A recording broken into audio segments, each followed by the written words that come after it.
ये दबान किया था, मैं वही बात कर रहा हूँ। मैंने वादा किया, उस वादे के निभाने के लिए निकला हूँ। आपके दरवाजे, आपके दहलीज पे खड़ा हूँ, अपनी दफ्तर में नहीं। अच्छा, पहली बात ये है, और देखो दूसरी खुला बात ये कचेरी है, लगा के तंबू लगा के बैठा। मैंने इससे पहले ही आपसे सवाल किया कि लोग कहते हैं कि अपने पार्टी वर्करों को, अपने लोगों को बुला के मीटिंग करते हैं।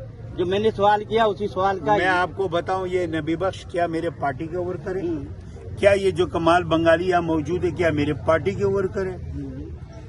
सर जवाब दो। नहीं, सवाल का आप जवाब दो। मैंने सवाल किया, आप जवाब दे दो। मेरे यहाँ पर ये सुन मैं लिया, तो पब्लिक को सुनाने वाला हूँ।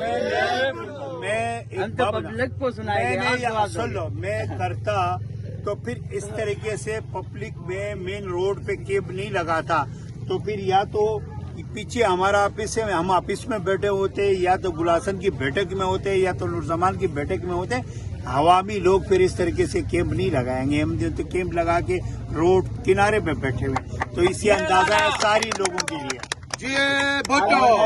और दूसरी नंबर पे मेरी ये पैगाम है आपकी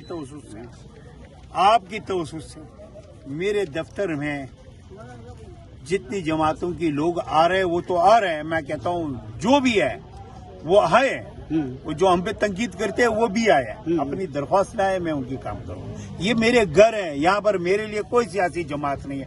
आपने देखा होगा इलेक्शन के दौरान में कुछ लोगों ने शरारत किया, किसी ने पत्थर मारा, हमने किसी को जवाब नहीं। ये मेरे घर असल मकसद ये था कि आप कहते हैं मैं MP MLA नहीं हूँ, किसी भी सवाल के जवाब में ये चीज आता है, लेकिन ये तो एक आपको जेब भी नहीं देता इस तरीके की बातें करना। और दूसरी बात ये है कि हमारे इसी हल्के में जितने वोट आपको मिले थे, इतने किसी चेयरमैन को, किसी भी पार्टी के यानी कि MP MLA को भी नहीं मिले थे। मैं गारंटी के साथ कहता हूं कि हमारे हल्कों में जितना कि आप वाइस